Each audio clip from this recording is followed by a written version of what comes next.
de la Conferencia Nacional de Desarrollo Social CONADES. No sé si alguno de ustedes ha oído hablar de eso. Alexandro, no sé si tú has oído hablar de eso.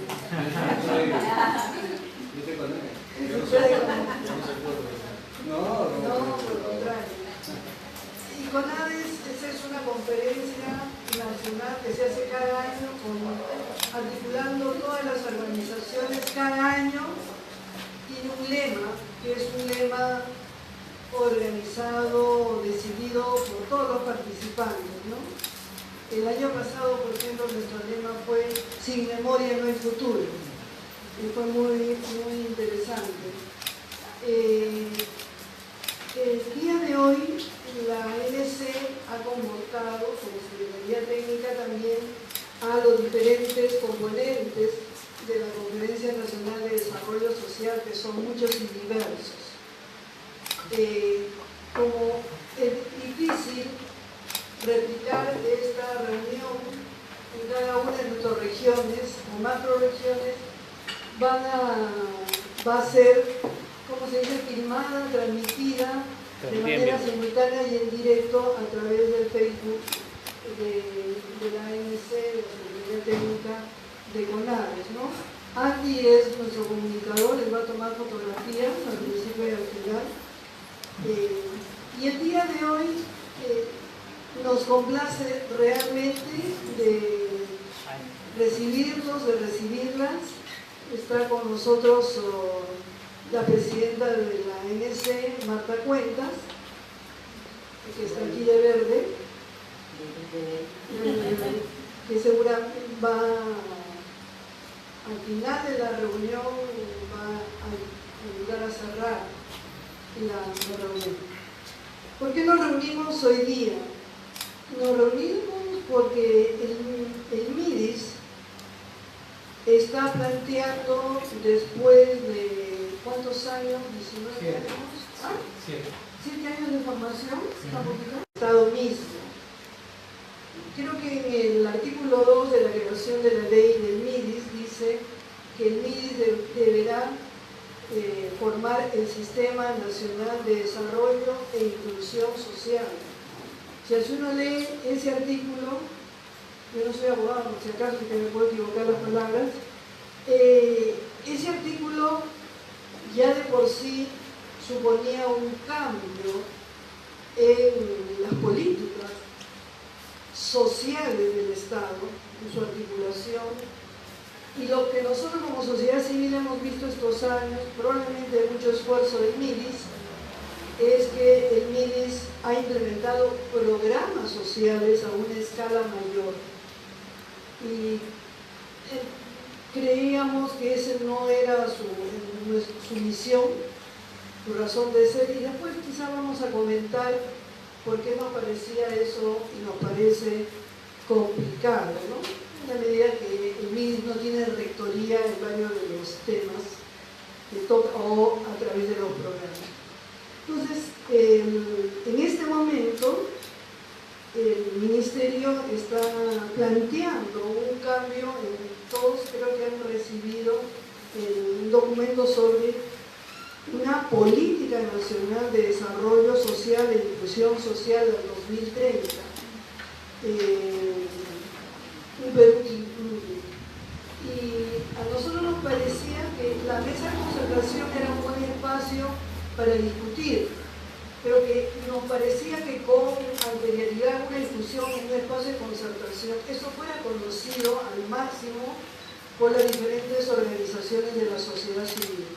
Entonces, cuando Alexandro nos planteó esta posibilidad, yo supongo que por encargo de la ministra, aceptamos gustosos ponernos en la tarea, y queremos hacerlo en nuestra casa, que es de la ANC, pobre y austera como es, y como debe ser, y entonces vamos a dar inicio a la reunión. ¿Y por qué no damos una vuelta para saber quiénes están acá presentes? Empezamos por el señor Tonamo.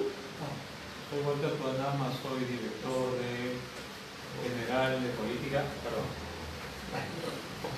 Buenas tardes, ¿cómo están todos y todas? Soy Walter Tuanama, soy director general de Política y Estrategia del Ministerio del MIDIS. Le paso a mi viceministro. Muy buenas tardes con todos. Walter Curioso Vilches, viceministro de Política y Evaluación Social del MIDIS. Buenas tardes con todos y todas. Mi nombre es José Mangini. Trabajo en la ONG CIDAP, Centro de Investigación, Documentación y Ciudad Población. Vemos temas de urbanismo, medio ambiente y educación. Buenas tardes con todos y todas, soy Marta Cuentas, directora ejecutiva de Ecovida y presidenta de la ANC. Bienvenidos a todos.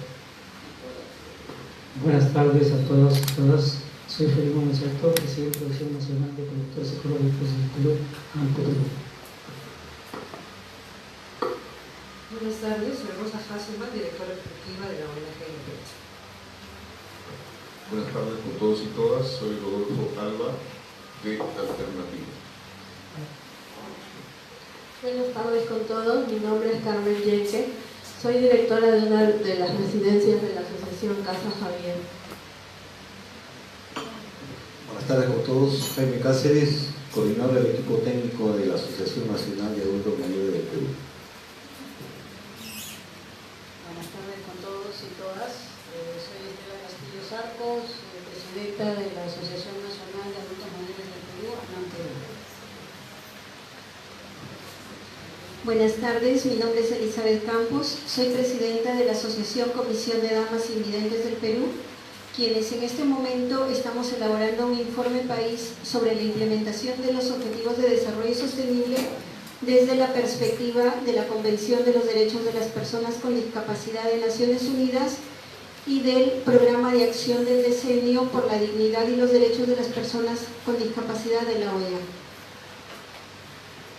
Buenas tardes con todos, con todas. Mi nombre es Carlos Arana Basto, del Grupo Nacional de Presupuesto Público, ANC.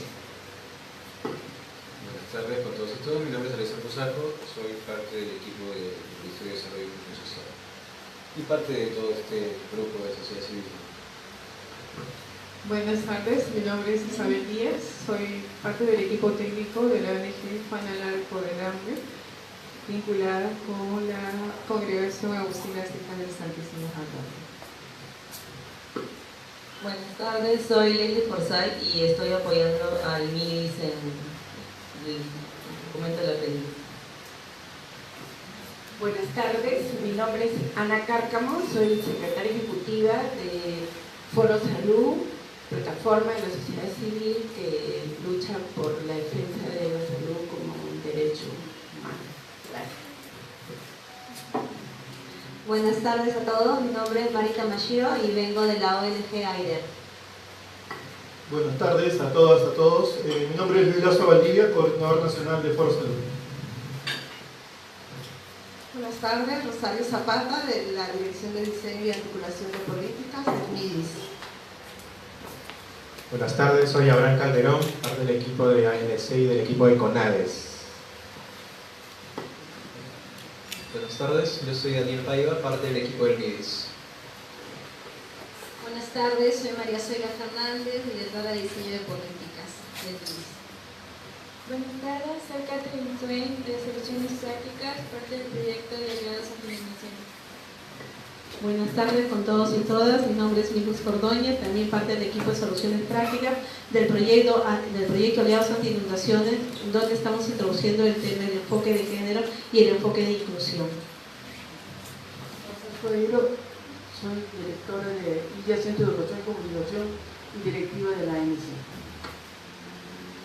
Buenas tardes con todas y todas, mi nombre es Daron Hidalgo, soy parte del equipo del Ministerio de Desarrollo y Inclusión Social.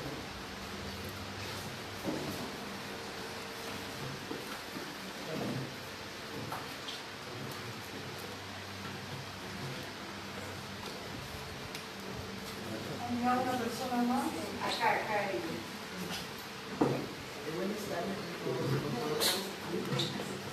Buenas tardes, soy la licenciada María Lupe Pérez Venezuela, soy miembro activo del Centro Latinoamericano de Trabajo Social, que es una organización sin fines de lucro que coordina acciones de desarrollo profesional de los trabajadores sociales a nivel latinoamericano.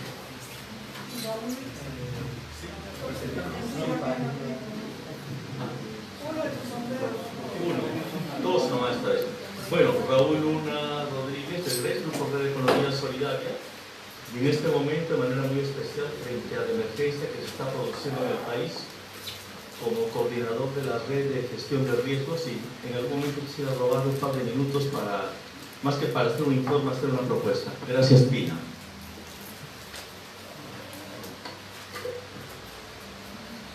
Le damos la palabra a Walter para que presente. Muchas gracias, Josefina. Un saludo muy especial a todos los miembros del día de hoy. Un saludo especial a la presidenta Marta Cuentas por la invitación. Y realmente para mí es un honor y un gusto estar aquí con todos ustedes. Esta sesión era muy esperada por nosotros, ya que la sociedad civil forma una parte fundamental de las acciones del MIDIS, y justamente este nuevo trabajo de renovación de la política social exige y demanda una participación activa de todos los miembros de la sociedad civil. Es por eso que esperamos con muchas ganas sus aportes, comentarios y sugerencias que puedan tener a la propuesta que vamos a compartir el día de hoy. Como se habrán podido dar cuenta, el día de hoy está buena parte de nuestra familia MIDIS, está representada por la alta dirección, también están asesores, están nuestro director general de política, está nuestra directora de diseño de políticas también, ya que nos interesa no perder ningún detalle de esta presentación y de sus aportes. Quiero hacer un saludo también a todos los miembros que nos siguen por las redes, miembros de la Asociación Nacional de Centros de Investigación, Promoción Social y Desarrollo, que se encuentran también siguiendo esta transmisión. Y quiero también transmitirles un saludo muy cordial de la ministra Liliana La Rosa, que se encuentra en estos momentos representando al Perú en una sesión de las Naciones Unidas, que también me expresó darle sus saludos, y también espera mucho compartir la transcripción de esta sesión. Muy bien, voy a comenzar esta presentación que se titula Política Nacional de Desarrollo e Inclusión Social al 2030. Esta política en realidad forma parte de una de las principales acciones que venimos desarrollando actualmente en el MIDIS. Y nuestra idea de renovar la política se explica a través de varias razones que voy a mencionarlas a continuación. El mundo ha cambiado, estamos nosotros experimentando muchos cambios a nivel global y a nivel nacional, y yo quiero resumir y plantear en principio 5 puntos de por qué necesitamos renovar la política social. En primer lugar, es necesario revertir la desaceleración que se ha venido dando en los últimos años, no solamente en materia de inclusión y desarrollo, sino a nivel de pobreza. Recordemos que el año pasado, por primera vez, ha aumentado a 21.7 puntos porcentuales la pobreza, y esto exige también darle un nuevo enfoque a nuestras políticas. Es necesario también cerrar las persistentes brechas de género, brechas territoriales, tanto diferencias rural-urbano, brechas socioculturales, entre otras. Asimismo, en los últimos años hemos experimentado y hemos visto nuevos desafíos que nos traen no solamente la pobreza rural, sino aún más la pobreza urbana y la pobreza vulnerable a la pobreza. Asimismo, hemos experimentado en los últimos años también cambios demográficos importantes. En el mundo también se han venido dando nuevos cambios en los que tiene que ver con políticas sociales. Recordemos las metas que han sido planteadas en la Agenda 2030, los Objetivos de Desarrollo Sostenible, las recomendaciones de la OCDE en cuanto a protección social, cohesión social. Aquí en el Perú, el año pasado, se establecieron también por primera vez una política general de gobierno al 2021 que establece varias líneas prioritarias. En primer lugar, establece como línea prioritaria al 2021 el establecimiento de metas para la reducción de pobreza rural y urbana. Establece también como prioridades el desarrollo infantil, en particular la disminución de la anemia infantil en menores de 36 meses. Otras políticas como el Plan Nacional de Competitividad y Productividad también establece metas y retos con respecto al desarrollo. Y finalmente el Plan Nacional de Derechos Humanos, que también establece varias líneas prioritarias que tienen que ver con el desarrollo y la inclusión social. Asimismo, a nivel de América Latina, también el Perú ha asumido nuevos desafíos y compromisos. El objetivo y uno de nuestras metas y nuestros retos es el desarrollo inclusivo con garantía de derechos y trascender el modelo de política social focalizada. Estos puntos importantes lo hemos recogido y están expresados en la visión de esta nueva política de desarrollo e inclusión social. Como les mencioné, el año pasado aumentó la pobreza 21.7 puntos, si vemos en la diferente evolución de la pobreza, exige también cambios en nuestra política social. Si hacemos un foco en el Perú con respecto a los datos de pobreza monetaria del año pasado, vemos que existen enormes brechas en cuanto a los niveles de pobreza por departamentos. A nivel mundial, también si nosotros evaluamos cómo estamos en los diferentes indicadores, no solamente la CEPAL, comparándonos con encuestas que se han realizado inclusive aquí en el Perú, en la encuesta nacional de hogares, la encuesta nacional de la ENTES, del INEI, vemos que existen diferentes brechas. Y solo quiero resaltar algunas de las brechas más significativas, ¿no? Si nos comparamos, tomando en cuenta el índice global de competitividad que lo establece el Foro Económico Mundial el año 2017, vemos que en realidad estamos muy rezagados en diferentes indicadores. Para mencionar solo algunos, en salud y educación primaria estamos en el puesto 93, en infraestructura estamos en el puesto 86, en innovación, que es un componente tan importante en realidad para fomentar el desarrollo y pensar nuevos programas de manera diferente, estamos en el puesto 103. En el único que hemos crecido es en el de estabilidad macroeconómica, que llegamos al puesto 37, ¿no? Es decir, en general estamos rezagados en la mayoría de índices mencionados. Si nosotros tomamos en cuenta el objetivo de desarrollo sostenible número 1 y haciendo un comparativo, un estimado con los niveles de pobreza, hemos visto y analizado que incluso en el mejor escenario de alto crecimiento va a ser muy difícil alcanzar las metas de pobreza extrema para el año 2021. Esto definitivamente exige una renovación de nuestra política social. ¿Qué va a permitir trabajar en una nueva política social? En primer lugar, buscamos garantizar los derechos fundamentales a toda la población afectada por exclusión social.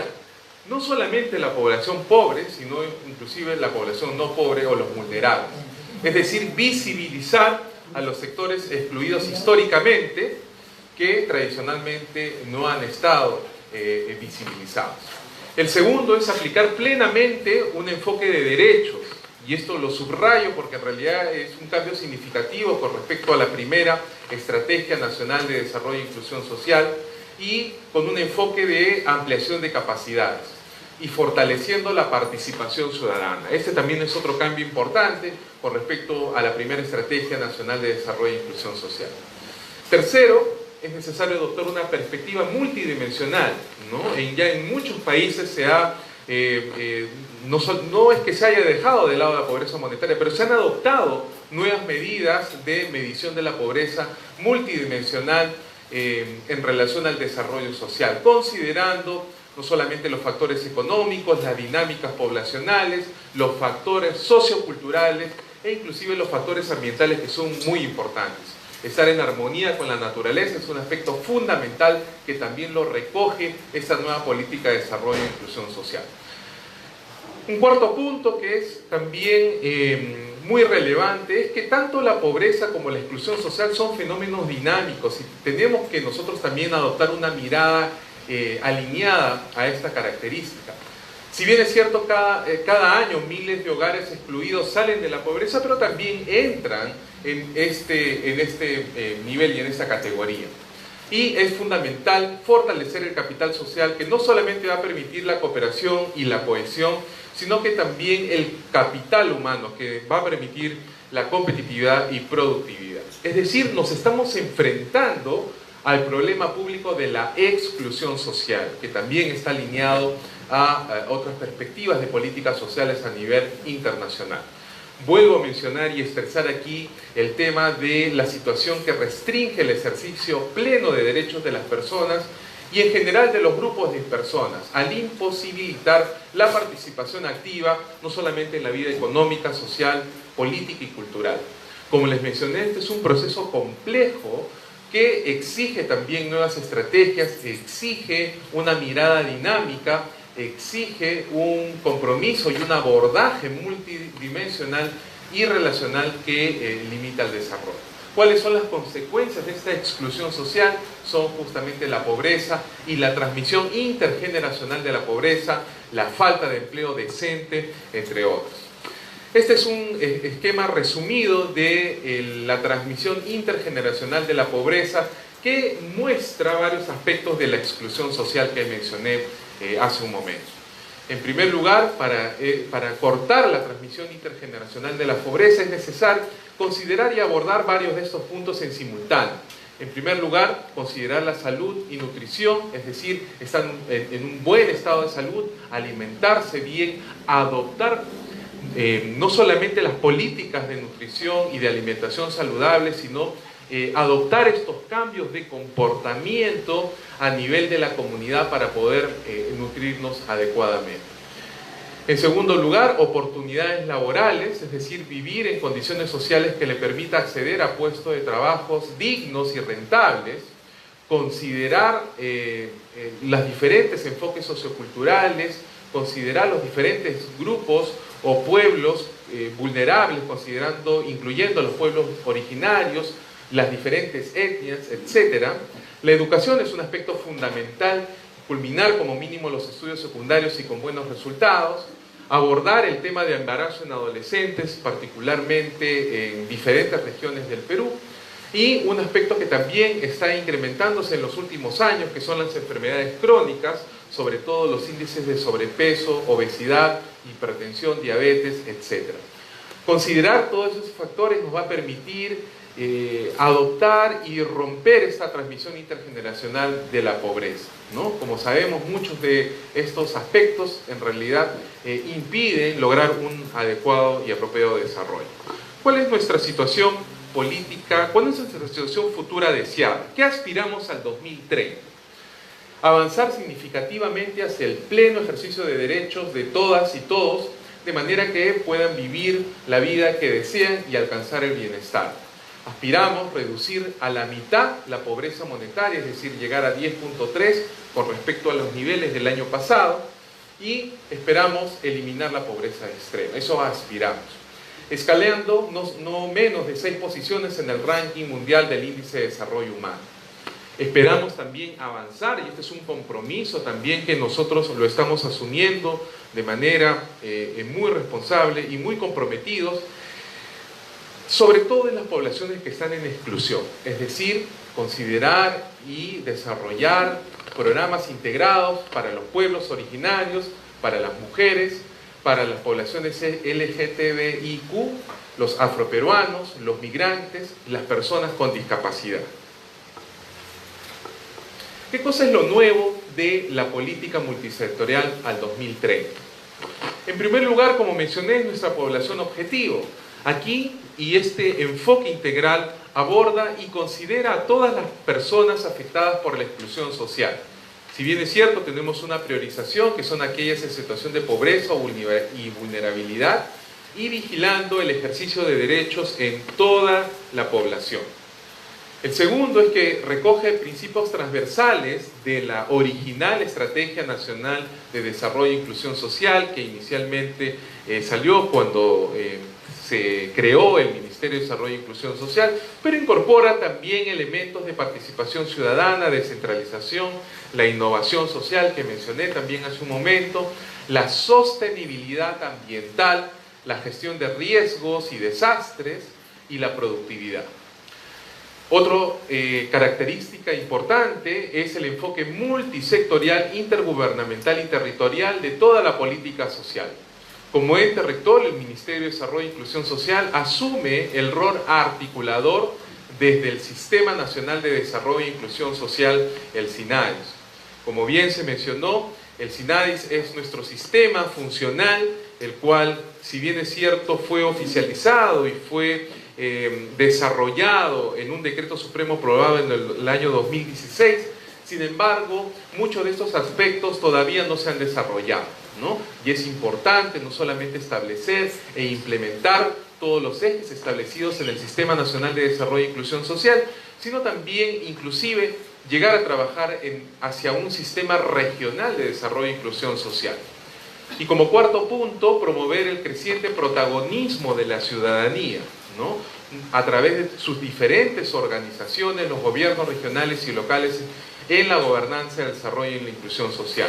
Si bien es cierto, existen mecanismos donde participa la ciudadanía, tenemos la Mesa de Concertación de Lucha contra la Pobreza, tenemos el Comité de Vigilancia y Transparencia Ciudadana, que lo consideramos muy importante. En nuestros diferentes viajes que hacemos a las regiones, nosotros procuramos reunirnos en espacios de la sociedad como la Mesa, como los organismos regionales que conforman también el Comité de Vigilancia y Transparencia de la Zonada, pero lo que debemos hacer más participativo, y es por eso que nos estamos acercando a ustedes para también recibir sus inputs de cómo hacer que esta política sea participativa, no solamente en la teoría, sino también en la práctica.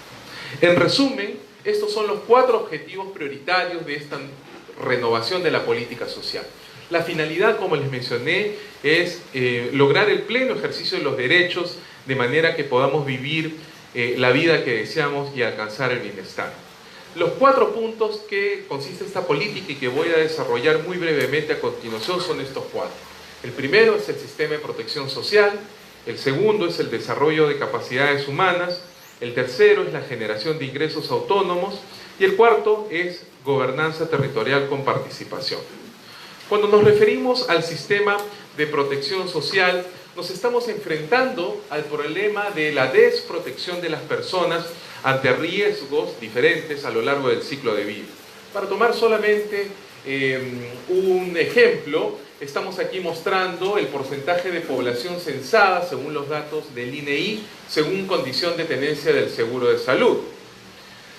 En el año 2017, a comparación de hace 10 años, del censo del año 2017, si bien es cierto, existe un menor porcentaje de personas sin seguro de salud según el censo, un casi 25%. Este es un tema que necesitamos abordarlo de manera masiva y de manera amplia, ¿no? Estos datos obviamente difieren con los datos de la Superintendencia Nacional de Salud por el modo de reporte. Sin embargo, consideramos que aquí el objetivo de base es garantizar un nivel básico de bienestar económico y social de la población a lo largo del ciclo de vida. Cuando nos referimos al siguiente punto, al desarrollo de capacidades humanas, aquí nos enfrentamos al problema de la desatención de las necesidades diferenciadas por las personas. Y obviamente aquí queremos mostrar solamente como un ejemplo, también basado en los datos de INEI, el porcentaje de hogares con paquete integrado de servicios de agua, desagüe, luz y telefonía. ¿Cuál es el objetivo en este objetivo priorizado número 2? Es asegurar el acceso de toda la población a los servicios y productos de calidad proporcionados para el Estado, para reducir las desigualdades y fortalecer el desarrollo humano, invirtiendo en las personas. El tercer objetivo es la generación de ingresos autónomos. Aquí nos enfrentamos con el problema de la desconexión de las personas con los procesos económicos y productivos. Como muestra aquí el ejemplo, también datos del INEI en base al análisis de la Encuesta Nacional de Hogares del año pasado. Aquí estamos mostrando el porcentaje de jóvenes de 18 a 29 años que no estudian, ni trabajan, ni se capacitan. Aquí el objetivo es generar oportunidades y capacidades para acceder al mercado laboral y al desarrollo productivo, invirtiendo en los diferentes territorios y asegurando la generación de ingresos autónomos sostenibles y empleo decente. Estos 3 objetivos prioritarios, pero particularmente el número 3, se alinea directamente también con la Política Nacional de Competitividad y Productividad. El objetivo 4 tiene que ver con la gobernanza territorial con participación. Aquí nos enfrentamos con el problema de la desarticulación y escasa participación de los actores locales en las políticas de desarrollo e inclusión social, limitando la pertinencia de estas para los territorios. Aquí, particularmente, nosotros hemos venido desarrollando ya un trabajo de varios meses muy cercanos, no solamente con las autoridades locales, sino durante este proceso electoral también con los los alcaldes y las alcaldesas, ya que han asumido funciones este año. Hemos tenido recientemente una reunión también muy participativa con la Asamblea de Municipalidades del Perú, ya que consideramos fundamental este tema de desarrollo territorial.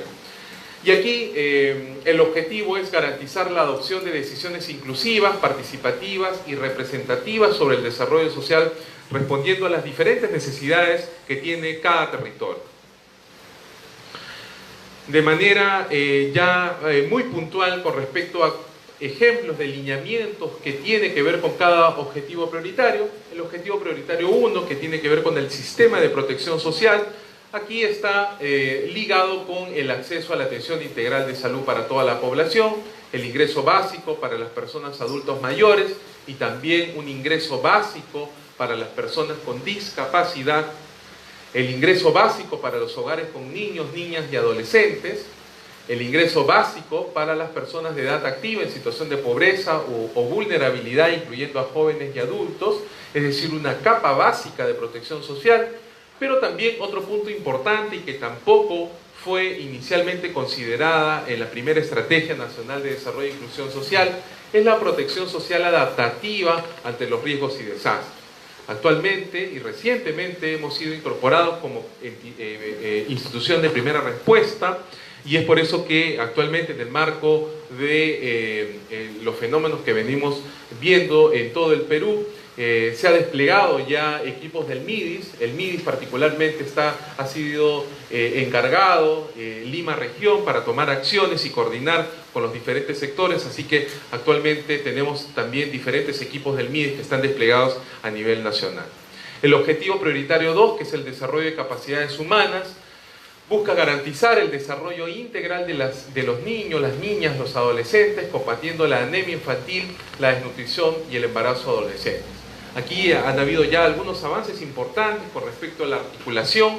El año pasado, en julio del 2018, por primera vez el MIDIS, a través de su rol como Secretaría Técnica de la Comisión Interministerial de Asuntos Sociales, puso en acción el Plan Multisectorial de Lucha contra la Anemia, coordinando con 15 diferentes sectores en los cuales trabajamos de manera articulada, estableciendo una serie de acciones para combatir este grave problema de salud pública.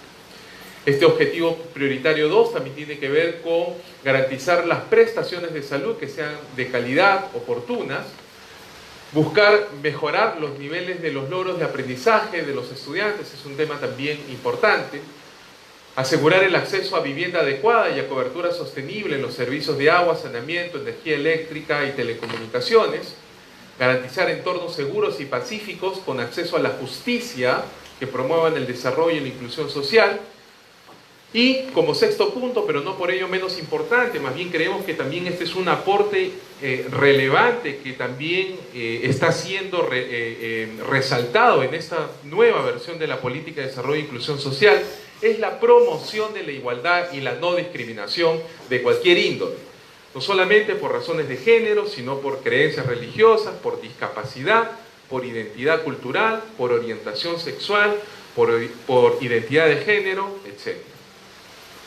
El objetivo prioritario 3 tiene que ver con la generación de ingresos autónomos. Aquí tenemos varios puntos, por ejemplo, incentivar el aprovechamiento sostenible y la conservación de los recursos naturales, introducir la innovación tecnológica y las capacitaciones para incrementar la productividad en el territorio, establecer mecanismos intersectoriales e intergubernamentales para fortalecer las cadenas productivas, dotar de activos productivos e infraestructura básica a los territorios y a las poblaciones. Un aspecto también que es muy relevante es incentivar programas integrales de desarrollo de capacidades e inserción laboral para jóvenes.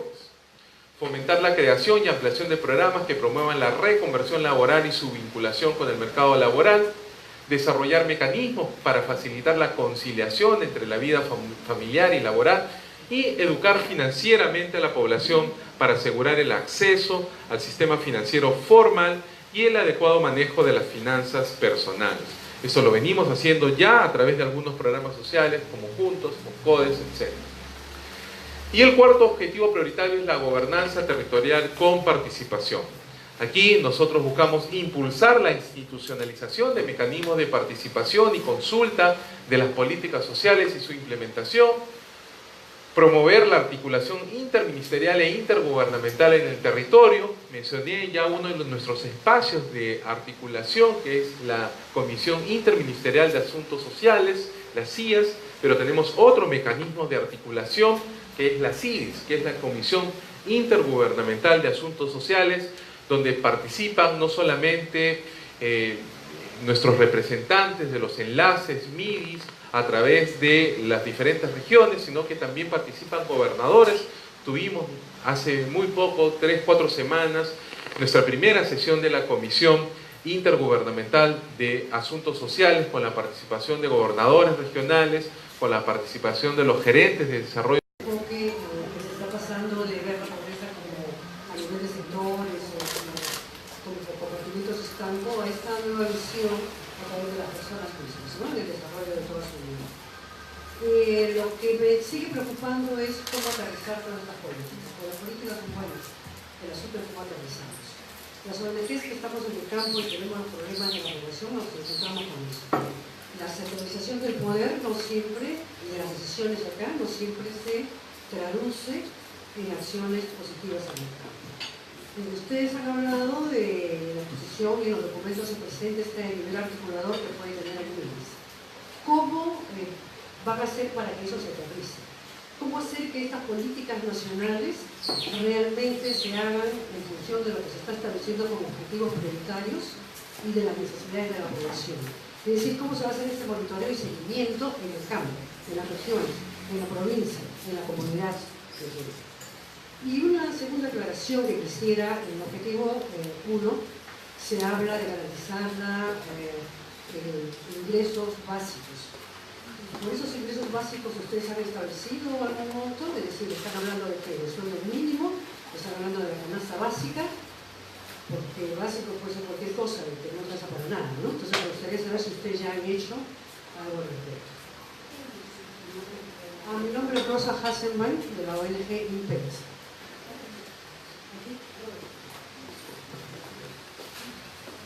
Bien.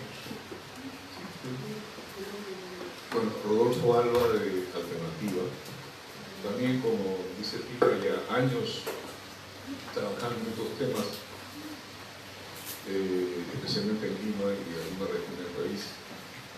Y sí, pues nos parece muy interesante la propuesta, que es como un remontar ciertos sentidos comunes que ya nos han impuesto, o sea, en una política económica, y como resultado de esa política económica ya se da por, digamos, supuesto la desigualdad de esta política económica, y por lo tanto los programas sociales es simplemente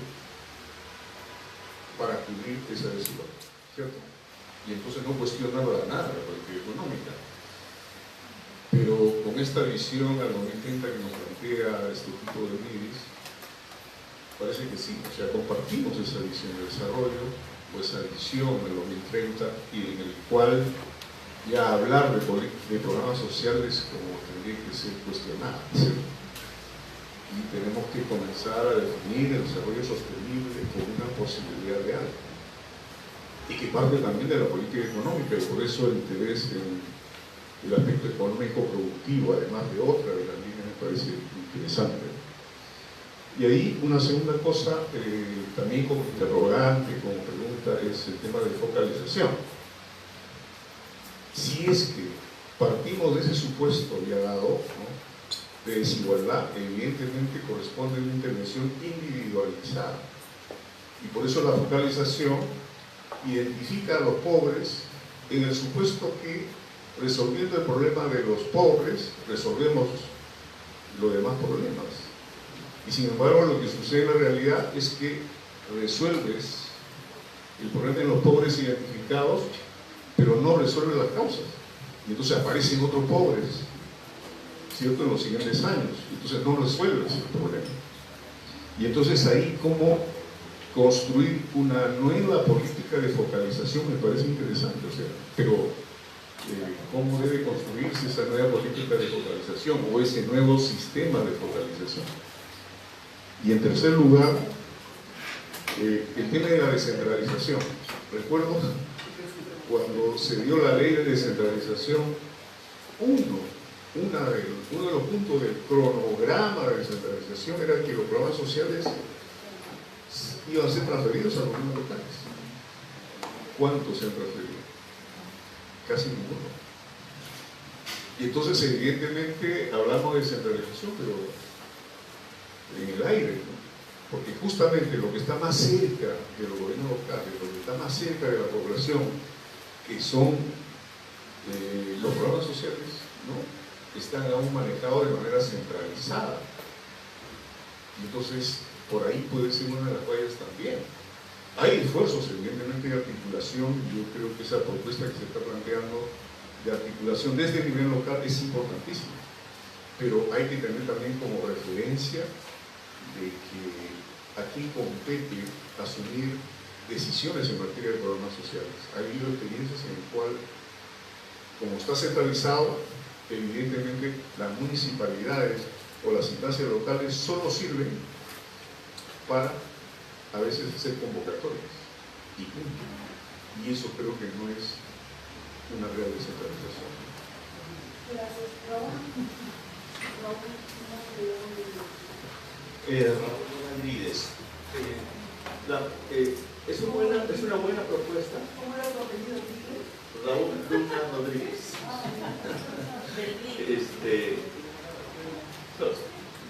¿Dónde está la ruptura y la continuidad en relación al periodo precedente?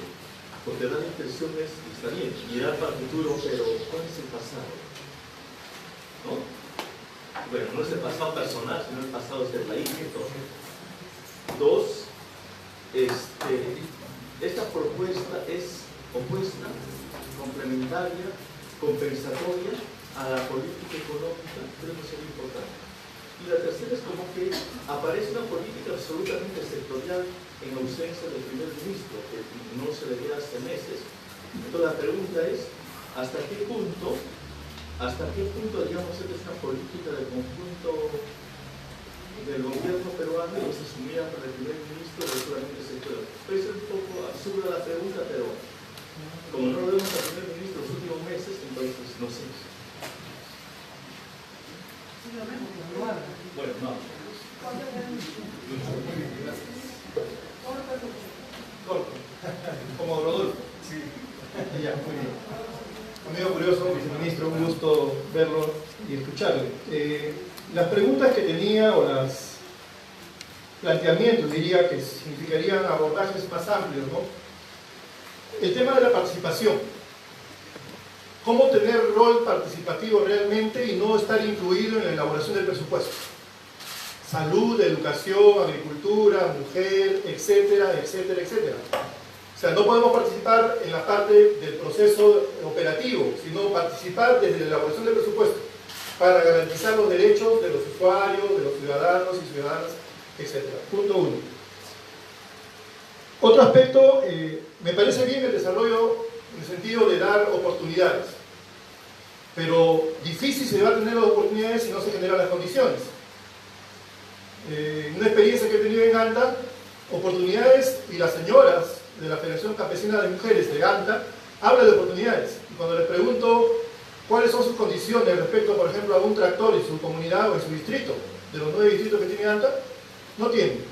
La cola es inmensa, no tienen cómo, y su única actividad que lo sostiene es la agropecuaria, la agricultura. Si no hay tractor, si no hay presupuesto, ¿cómo tienen condiciones para luego tener oportunidades?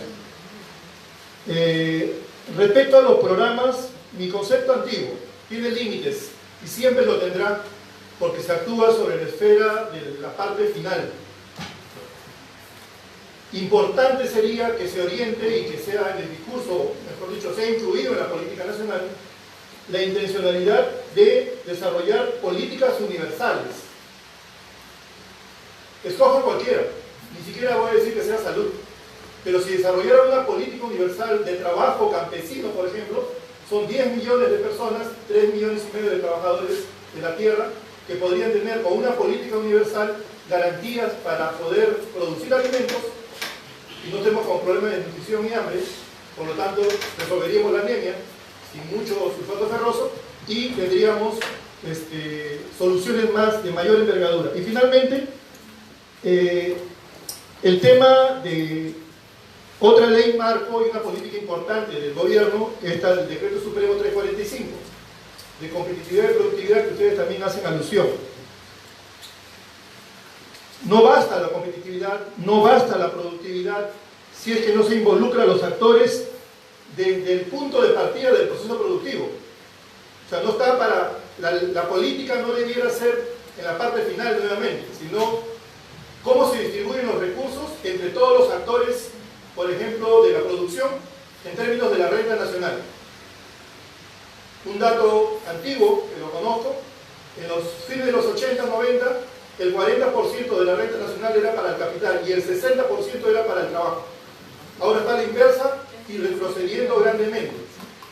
Hay una mayor ingreso nacional, pero hay una mayor inequidad de forma permanente. La brecha se amplía más en las clases sociales.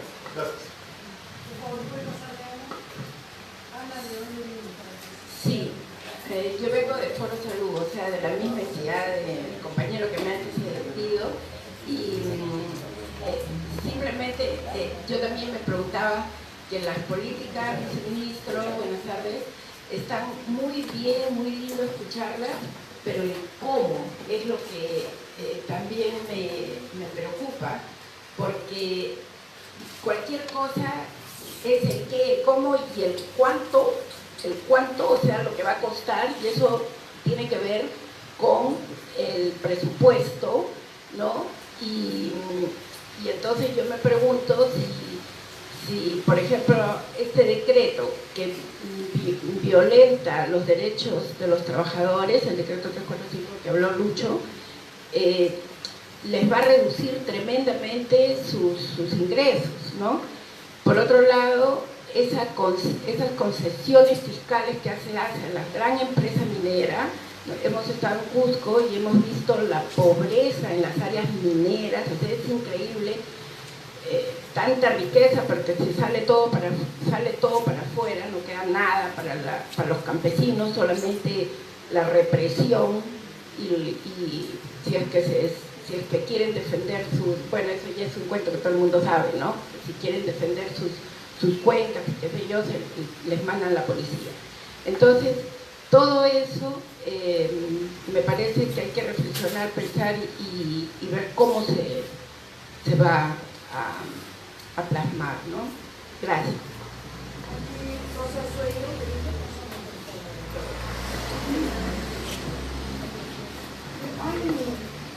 Disculpa, acá había una pendiente de Rosita, la primera que pidió la palabra y la última que pidió Rosana, discúlpame.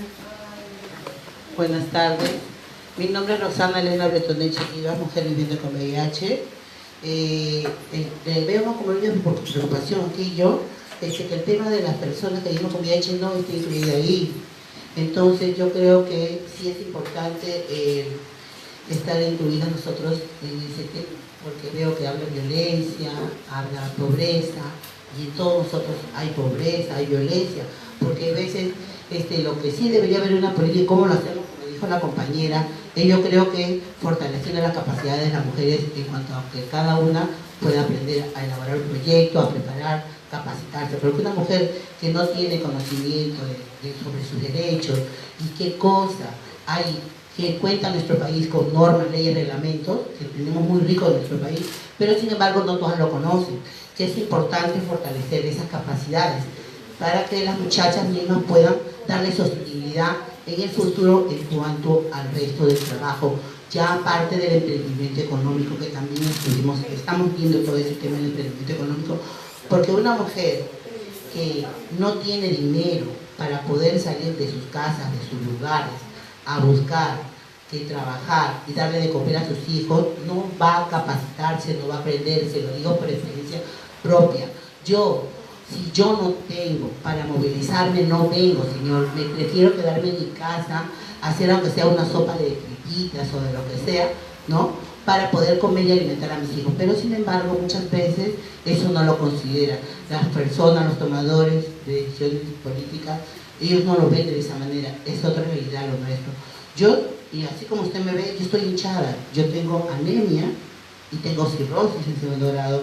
Y sin embargo, porque se me ve gordita, no piensan que yo estoy bien. Entonces, los medicamentos retrovirales nos producen efectos colaterales, la deformación del cuerpo, así como ustedes lo ven. Yo voy a buscar un trabajo y no me lo dan. Primeramente, por la edad.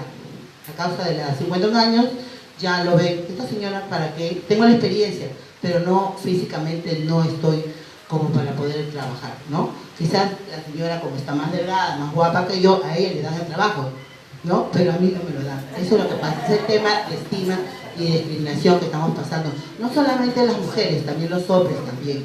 Yo creo que sí, ese es un tema muy importante. Mire, por ejemplo, nosotros ahorita, nuestra comunidad somos base comunitaria. Somos de diferentes hospitales a nivel del país, porque siempre dicen, no, que lo vea salud, que lo vea salud. Es perfecto, lo ve salud, porque salud ve el tema de que es de salud, pero nosotros vamos viendo todo lo que es el emprendimiento económico. Estamos viendo todo el tema de empoderar a las mujeres en los hospitales, en todos los hospitales. Somos 24.000 mujeres viviendo la comida hecha a nivel nacional. De ellas no se habla, no se ve, no estamos reflejadas en ese plan, no, que sería muy importante para nosotros, ¿no? Ese es el tema. Nosotros tenemos buscando como organización, ¿no? Que hemos presentado una propuesta, hemos ganado un proyecto, pero no tenemos una organización sombrilla o una organización que quiera administrar nuestros fondos, porque no nos pueden dar a nosotros. Entonces, ¿qué se puede hacer con eso? Buscar que organizaciones de bases comunitarias, ¿no? Que alguien se encargue de administrar nuestros fondos que nosotros mismos generamos o buscamos mediante la presentación de propuestas que hacemos. ¿Cómo lo podemos hacer? Ay, muchas gracias, creo que me estoy pasando, ¿no? Muchas gracias por compartir, Roxana. Muy importante. ¿Tú querías complementar?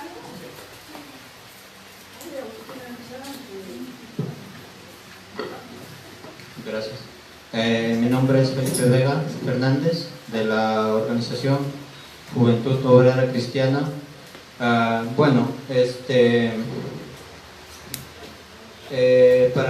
más o menos ver el tema o para hacer un comentario, el tema de los programas sociales y la descentralización, ¿no? Siempre se ha tenido un enfoque macro y no se ha tenido un enfoque local, ¿no? Que creo que es lo conveniente, porque el enfoque local estaría más de acuerdo a la realidad. Y creo que siempre los programas sociales deben ir o tener en cuenta mucho la problemática de un lugar o de una región, y tener un diagnóstico, pues, ¿no? Porque si no, lo que pasa siempre es que muchos de los programas sociales son copiados de otros países, que si bien es cierto en otros países sí han funcionado, pero nuestra realidad es muy diferente. El mismo Perú tiene realidades diferentes. Entonces creo que es bueno que las políticas públicas empiecen a ser desde la comunidad o desde las regiones, ¿no? Y sin embargo, con respecto a los programas sociales, lo que hacen es calmar o apuntar con la necesidad de las personas, ¿no? Pero más no desarrollan o no generan desarrollo de habilidades, o tampoco están o se está apostando por el capital humano, ¿no? Que creo que es otra vía, el capital humano. Y si es que hablamos del capital humano, tal vez sería importante relacionar todo el tema de valor agregado que se puede generar, ¿no?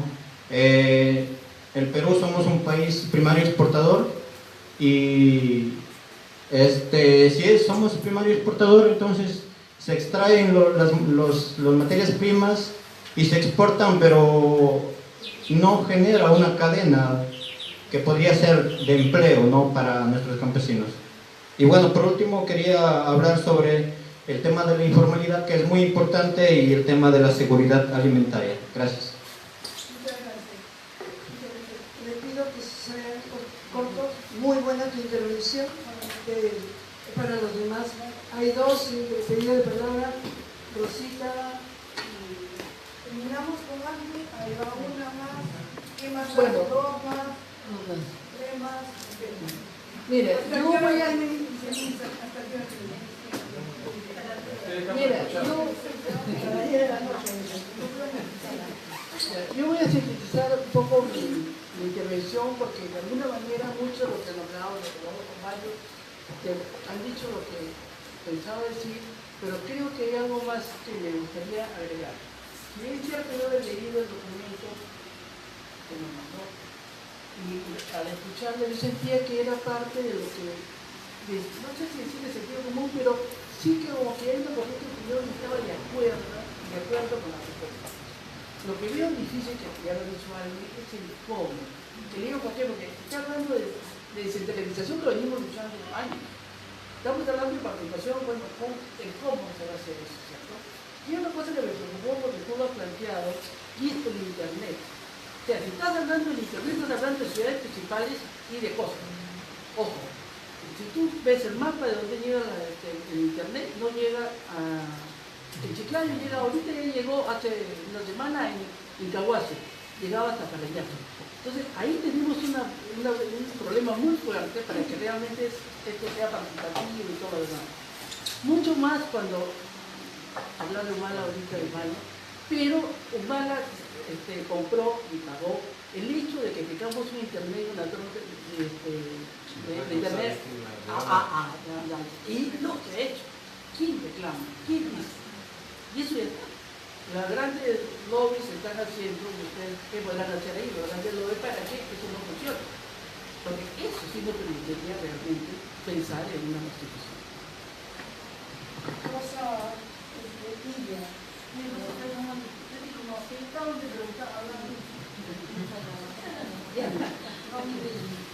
Bueno, Miluska Ordóñez de Soluciones Prácticas. Yo primero quería saludar realmente que nos hayan entregado la política con anticipación para poder revisarla, ¿sí? Eso creo que es hay que saludarlo porque no sé si siempre se tiene esta disposición de entregar los instrumentos para poder revisarla y poder venir a una discusión en estos espacios. Entonces, revisando, a mí me parece bien, quiero saludar el enfoque de gestión de riesgo que entra en la política. Se me parece un enfoque nuevo que está entrando y saludable, en un contexto mucho más, en un contexto de riesgo en el que nos encontramos y de desastres, ¿no? Que todos tenemos recientemente una experiencia en el 2017 y ya se nos viene otra ahora en el 2019. Y esto nos evidencia que el país está constantemente en riesgo, y precisamente es más del 30% de la población que se encuentra en condición de alto riesgo. Y no solamente en alto riesgo, sino que esa población que se encuentra en alto riesgo y en condiciones de vulnerabilidad son la población más pobre. Desgraciadamente somos más pobres. Son aquellos que año a año están perdiendo, ya sea por sismos, ya sea por inundaciones, ya sea por sequía, por cualquier evento climatológico o geológico, están perdiendo y están viendo sus medios de vida generalmente que cada día están viniéndose a menos. Entonces, eso es preocupante, por otro lado, vemos que la población ya en condiciones normales, esta condición de pobreza, las poblaciones de pobres en condiciones normales ya tienen un desequilibrio, un desbalance en relación a las poblaciones que sí tienen condiciones de vida un poco más elevadas. Por ejemplo, nosotros estamos interviniendo muy puntualmente aquí en la zona de San Mateo de Huanchor, y una de las comunidades es Tambo de Viso. Tambo de Viso se encuentra a 2.800 metros sobre el nivel del mar, estamos a 3 horas de Lima, y sin embargo es una condición, es una población que no tiene agua segura, ¿sí? Es una población que no tiene agua segura, es una población que no tiene centros educativos para el nivel secundario, solamente primario. Los niños tienen que salir de allí a las 6 de la mañana para poder llegar al colegio más cercano, que está en Chosica o que está en Matucana, ¿sí? Y no hay acceso, no hay acceso de movilidad, solamente hay una combi que baja en la mañana y sube en la tarde. Entonces, esta es la población que no cuenta con servicios de agua, que no cuenta con servicios de alcantarillado, que no cuenta con servicios de educación y servicios de salud, y es la población que en estos momentos está en riesgo con las lluvias, con estas lluvias de trasvase, posiblemente se queden aislados, y no es novedad, ¿no es cierto? Entonces, ahí yo quería un poco que esta gestión pueda un poco girar y mirar hacia estas poblaciones. tan cercanos pero tan lejos de la realidad. Y lo otro es el tema de la articulación, o sea, cómo articular esta política, que me parece nuevamente muy acertada, con la política de gestión de riesgo de desastres, o sea, cómo la articulamos y no solamente que sea el tema del enfoque gestión de riesgo declarativo en esta política. Y luego, lo que sí me parece que también tenemos que trabajar es sobre la instrumentalización de esta política a nivel local, porque solamente instrumentalizando la vamos a poder aplicar. Política tal cual está, va a ser bien difícil de poder aplicarla mucho más a nivel local. Seguimos con AMPE. Gracias. En realidad, los programas sociales no resuelven el problema de la pobreza. La pobreza se debe resolver, sí, pero implementando políticas y programas para lo que es el desarrollo de la agricultura familiar sostenible. Porque ¿cómo se soluciona la nutrición? ¿De dónde viene? ¿Cuál es la columna vertebral para lograr que los seres humanos seamos fuertes y estemos saludables? Viene de la agricultura. Sin embargo, el sector siempre se le ha visto como que solamente hay que implementar programas sociales para traer productos de afuera y no priorizar el consumo nacional, no dar políticas o programas sociales con recursos para poder implementar estos sectores que son los que abastecen a la mesa de todo el programa. Por ejemplo, el 80% de la mesa, de los productos que consumimos todos los peruanos vienen de la agricultura familiar, vienen de la pequeña agricultura, vienen de la agricultura orgánica y ecológica. Entonces ese es el problema, que tenemos que más bien dar un giro en el sentido de implementar políticas, programas o políticas que nos ayuden a desarrollar estos programas, estas áreas de desarrollo productivo, ¿no? Ecológico. Y finalmente, creo que siempre hay que tener cuidado con estos programas, porque siempre se les ha utilizado, siempre se ha politizado. Yo ya estoy viejo y acepto que esto se ha dado así toda la vida. Entonces hay que tener bastante cuidado, con el respeto que se merece el viceministro, pero creemos nosotros los productores agrarios que los alimentos, o sea, la medicina es tu buen alimento, sano, saludable. Eso hay que implementar, más bien por ahí comencemos para que sea sostenible y poder combatir realmente la pobreza rural y urbana. Gracias. El grupo de presupuesto público, allá fue la compañera, vamos a la izquierda, pero no a la derecha. Gracias. Sí, saludos al viceministro. Gracias por estar acá. Yo todos los días nos tenemos la oportunidad de conversar de manera directa con el viceministro. Pero de todas maneras quería centrar algunos temas que creo que son importantes, la cuestión de las contextualizaciones. No sé, a veces no sé, puede ser que haya mucha preocupación o tenga un sesgo en ello, porque focalización o universalización, ¿no? ¿Hay contradicción o no hay contradicción? ¿Cómo asumirlo? Porque al fin de cuentas se habla al comienzo de universalización, pero después se habla de los CIFOS, ¿no? De las focalizaciones. Entonces, supongo que después la cuestión es ingresos autónomos o empleo digno, ¿no? Lo que buscaría la gente, porque ingresos autónomos lo estamos viviendo desde ya hace buen año, lo que le llaman la informalidad, ¿no? El que vende la esquina, el que vende caramelitos, esos ingresos autónomos, ¿no? Entonces, en ese sentido, ahora, la cuestión de la gobernabilidad territorial o autonomía de los gobiernos descentralizados, ¿lo hacemos desde arriba? ¿Viene el gobierno desde arriba, impone las cosas, o se construye desde abajo? Teniendo en cuenta la diversidad, y si le hablo de la discapacidad visual, es mucho más las personas sordas. Suceden muchas cosas en nuestro país y estas personas simplemente no se enteran porque no hay información en lengua de señas, porque no hay el servicio adecuado. No basta con que tengamos la lengua de señas en el noticiero de un canal del Estado y otro canal privado. Se tiene que tener en todos los canales, en todas las publicaciones que hace el Estado. El Estado comparte ahora mucho material audiovisual a través de las redes sociales, pero estos no están en formatos accesibles. No tienen audiodescripción para las personas con discapacidad visual y no tienen el subtitulado enriquecido que es para las personas sordas. El subtitulado enriquecido no es solamente el diálogo, no es solamente lo que dice la persona, describe también sonidos, describe todo lo que la persona sorda normalmente no lo notaría.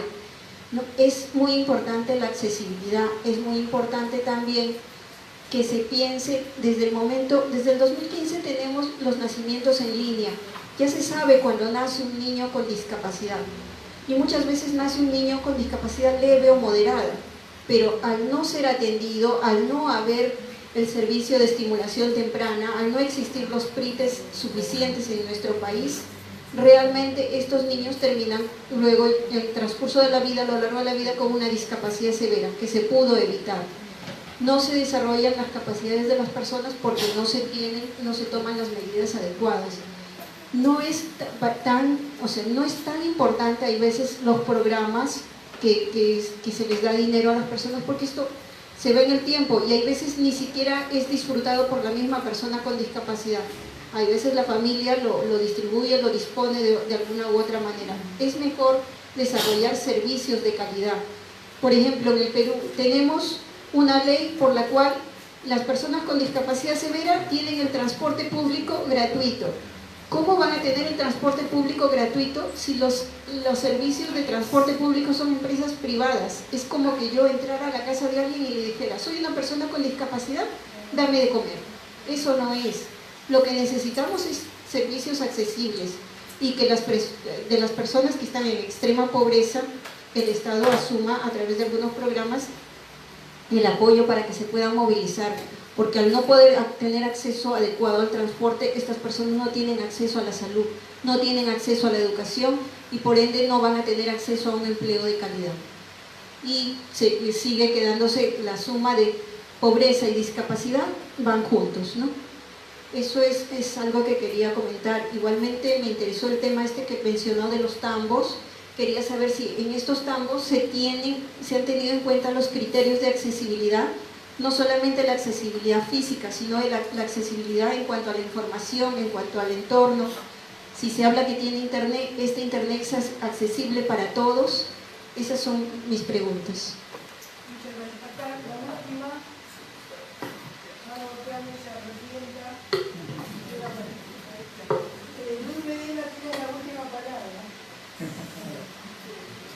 Bueno, muchas gracias. Mi nombre es Jaime Cáceres. Con la señora Estela venimos en representación de la Asociación Nacional de Adultos Mayores del Perú. En julio tuvimos una reunión con la ministra y su equipo y tratamos un tema muy específico, que es pensión 65, y eso tiene mucho que ver para nosotros con un tema que hace años venimos planteando, la necesidad de poder implantar en el país una pensión social de vejez o pensión no contributiva. Sin embargo, quiero hacer énfasis respecto del objetivo número 1. El objetivo dice garantizar un nivel básico de bienestar económico y social de la población a lo largo del ciclo de vida. Eso es muy cierto.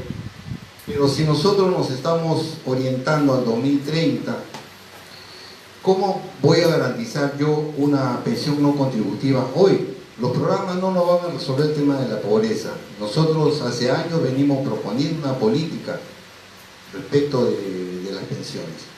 Pero eso tiene que ver también con el Sistema Nacional de Seguridad Social y tiene mucho que ver con el modelo productivo que tiene el país.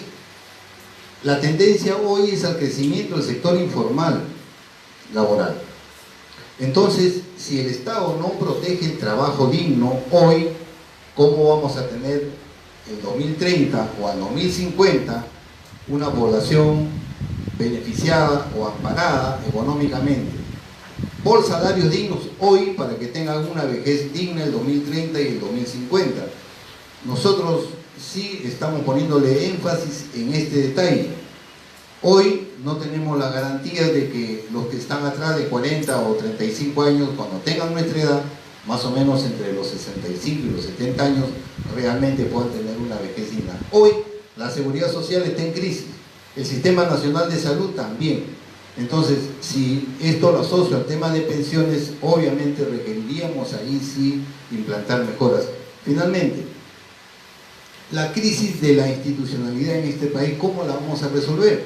Si aún se siguen manejando métodos clientelistas, no sabemos de aquí a 6 meses o un año qué va a pasar con los municipios, pero sí nosotros desde la Asociación Nacional de Adultos Mayores Sanam Perú tenemos un gran problema con los municipios. Definitivamente los principales responsables de encaminar políticas sociales, que son los municipios, están en una grave crisis. Y entonces, ¿por dónde empezamos nosotros? Las organizaciones no tienen el acceso a la opinión respecto a las decisiones. Por lo tanto, el concepto de participación acá resulta siendo bien precario. Está en la norma, lo puede decir quizá la ley de orgánica de municipalidades, pero en la vida real eso no se cumple. Otro tema que nosotros quisiéramos plantear: en 2012 nos alegramos de que el MIDIS aprobara un primer plan estratégico, y nosotros lo saludamos por su horizontalidad, su transversalidad, la forma en que ellos planteaban efectivamente la inclusión. Y nosotros dijimos, ah caramba, qué bueno, ¿por qué entonces el MIDIS no asume el tema de la rectoría? Bueno, eso fue un tema de litigio, de discusión con los amigos del MINDES en ese momento, pero sí creo yo que para esta apuesta que ustedes están dando es bien importante que se defina también el plano de la rectoría para poder nosotros trabajar con firmeza y en la seguridad de que lo que se está diciendo sí se puede hacer. Muchas gracias. Ahora, la última palabra.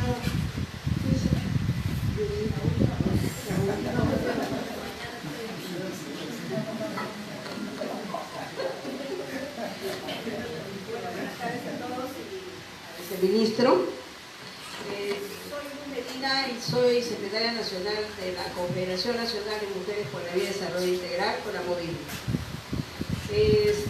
Escuchando prácticamente los proyectos que estén destinados del MIDIS, nos parece interesantes a nosotras que somos organizaciones sociales, y no sé si usted, ministro, conoce que existe la mesa, se le llama la CCI, que es el Comité Interinstitucional de las Organizaciones Sociales de Base y el Ministerio de Inclusión Social. Realmente escuchar su informe o lo que ustedes tienen ya como un plan de trabajo, quisiéramos que en algún momento también ustedes nos den a esta mesa, porque ahí está la representación de las mujeres que hacemos un trabajo de base, ¿no? Y que lo hacemos dando información, dando a conocer las problemáticas que existen en nuestros ámbitos locales y territoriales. Nosotros estamos en 16 regiones y 75 provincias, y no solamente vemos el tema alimentario, también estamos abocados a ver el tema de salud, el tema de riesgos y desastres y otras actividades que también la desarrollamos como este en el sistema económico. Pero, ¿cuál es el rol del MIDIS cuando nosotras, en los años anteriores, se firmaba un convenio en los gobiernos locales y luego el MES remitía el presupuesto? Pero ahora, solicitando ya que se dé el convenio, el gobierno hay una retención, no se ha firmado todavía porque había una observación del MES. Pero una de las propuestas del MES es que el presupuesto pase directamente a los gobiernos locales y luego firmar el convenio, que también de alguna manera tendría que ser conveniente, porque no se va a esperar que el convenio se firme y después se dé. Entonces, hoy día, no sé si usted conoce, hemos hecho un plantón en el MIDIS para escuchar lo que tiene en cuenta el Ministerio, y que bueno, el 15 vamos a tener otra reunión para saber y conocer qué se ha quedado y cuál es el resultado de lo que el MES está resolviendo, ¿no? Si lo va a enviar, no lo va a enviar y todo eso. Lo otro es el tema de la focalización. Muchas de las mujeres que están dentro del sistema de salud, del SIS, están dejando de recibir ya este derecho. ¿Por qué? Porque las UNES locales envían a jóvenes que realmente no conocen. Con lo cual, para ellos va a ser, no sabemos ni conocemos las fichas que ellos bajan, porque las mujeres tienen un SIS, vuelven a cabeza, se les termina el periodo, y cuando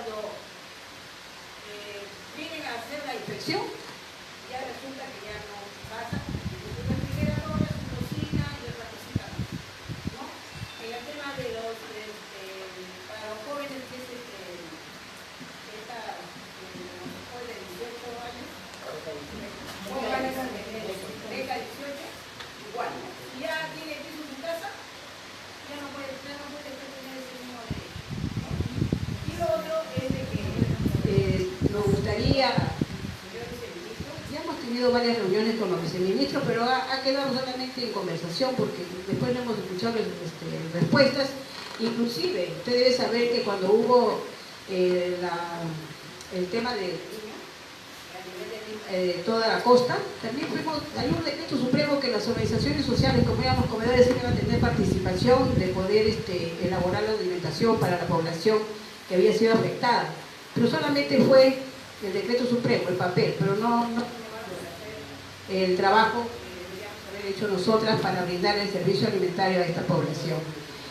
Y lo otro es de que, como le dije en un primer momento, quisiéramos que usted también en una reunión en este comité pueda dar toda esta información que usted nos ha brindado hoy día y podamos de repente de ahí qué hacer nosotras, porque por ejemplo la Conamobili no solamente ve el tema alimentario, sino otras problemáticas más, como ya lo mencioné. Y realmente es un gusto conocerlo, porque es guapo. Entonces, señor viceministro, mucho gusto. Mi nombre es Luis. Por ese gusto yo creo que va a tener mi apoyo.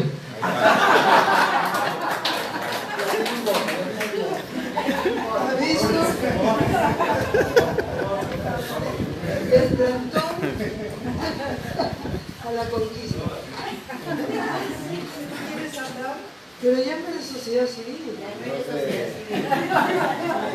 Voy a tratar de hacer una interfaz.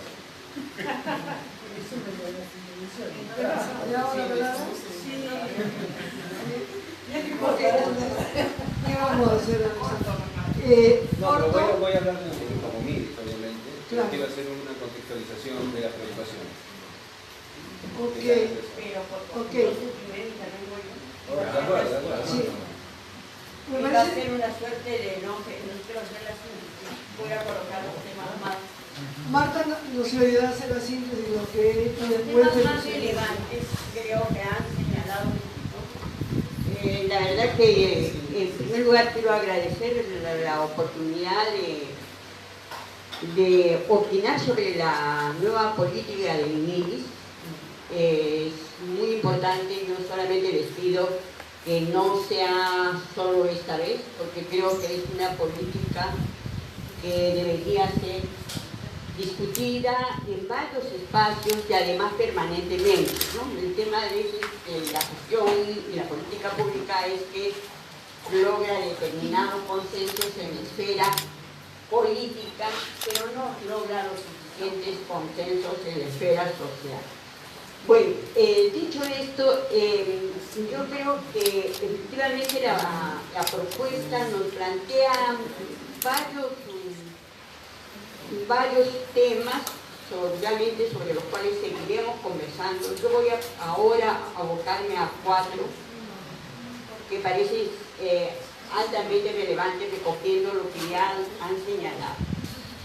Un primer tema y muy importante es que todo lo que está planteado como innovación dentro de la política, como lo nuevo que ha dicho el viceministro y la ministra en su momento, pasa efectivamente por operar dentro del país una política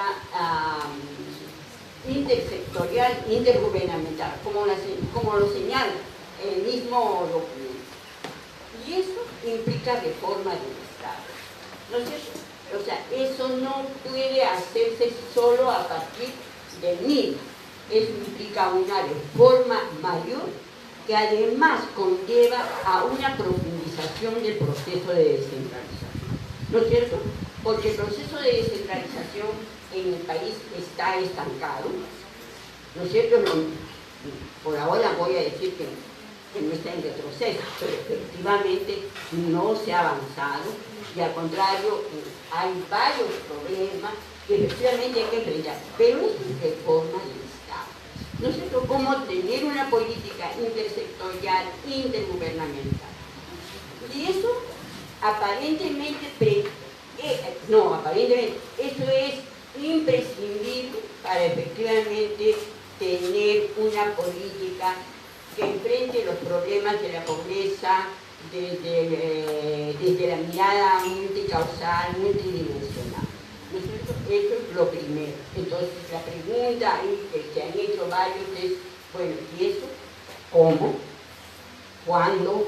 ¿Con qué consensos dentro del espectro político? Porque esos son temas mayores.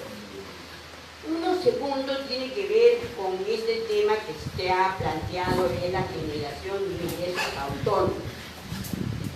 En el documento se habla de ingresos autónomos refiriéndose a dos temas, refiriéndose al tema de los ingresos que generan las pequeñas economías rurales o las pequeñas economías urbanas, pero también se refieren al tema refiriéndose al empleo libre.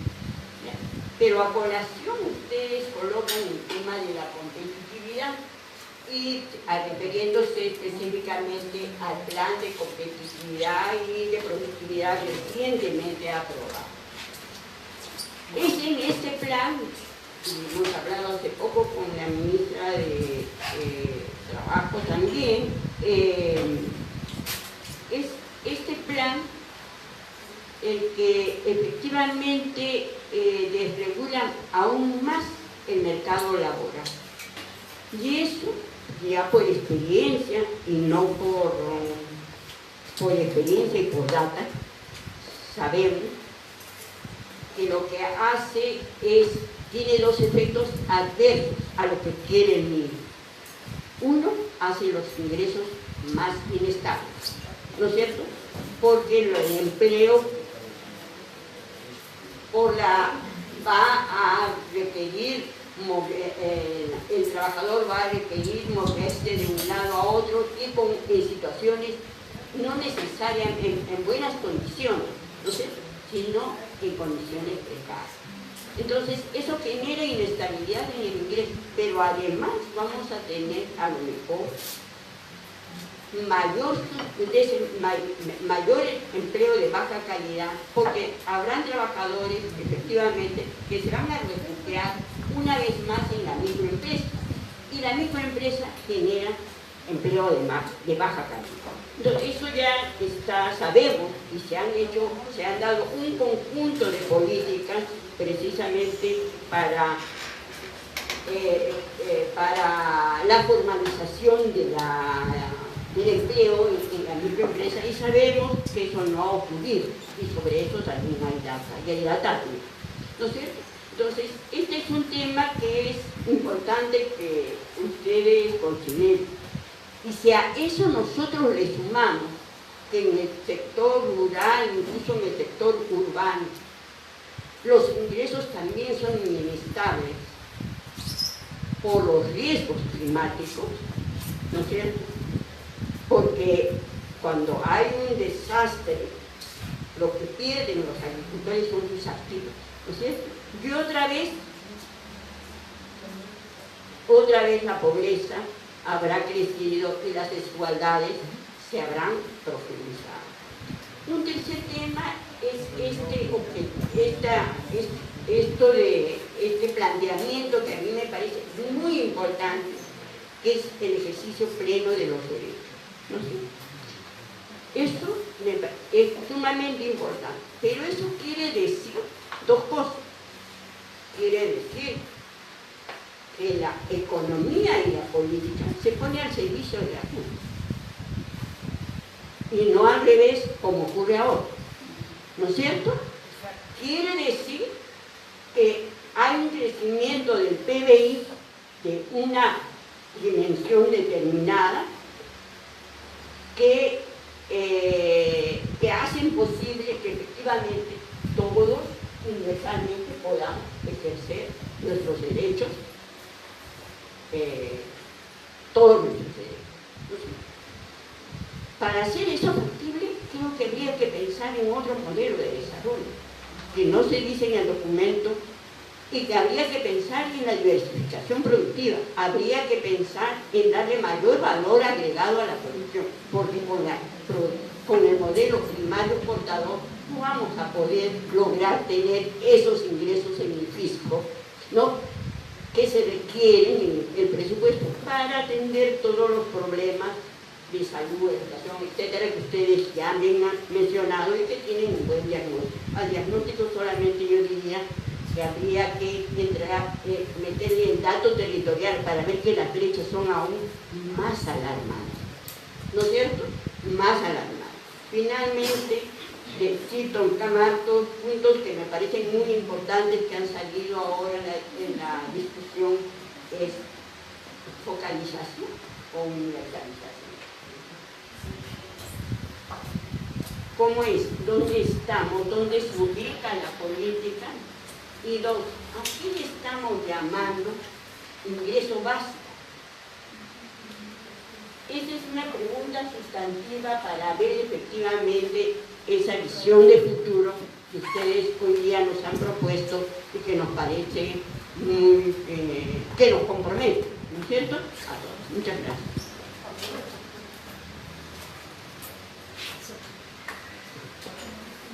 Ya puede hablar la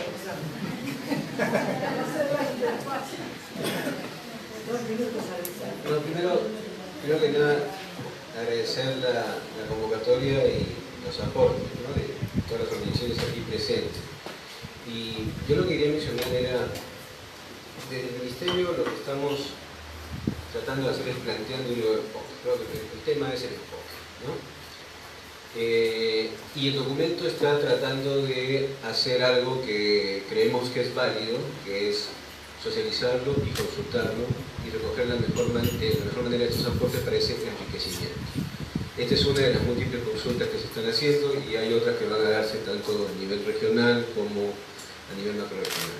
Entonces, ese es el primer punto. El segundo punto que yo quería mencionarles es que, de hecho, hay algunos procesos que ya se han venido dando a través de los programas sociales que se han trabajado. Pero como decía Pina en su intervención inicial, la ley del Ministerio de Desarrollo e Inclusión Social le da dos mandatos: el de gestionar los programas sociales existentes o por crearse, pero el político, que es el que le da la capacidad de ser el ente rector del desarrollo social. En ese sentido, la gestión lo que está tratando de hacer a través de esta política es otorgarle al país por primera vez una política nacional de desarrollo social, porque no ha habido.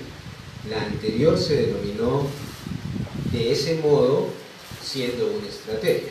Entonces se subsanó un tema, digamos, de denominación, pero no de fondo.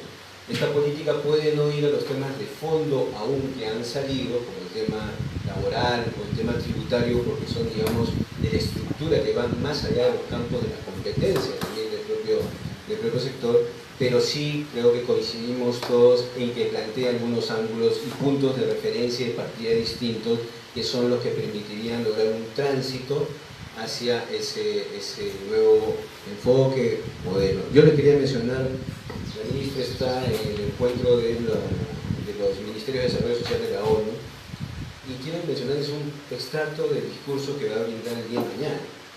Y dice lo siguiente: necesitamos trascender el modelo minimalista de política social focalizada y avanzar gradualmente y a paso firme hacia el universalismo.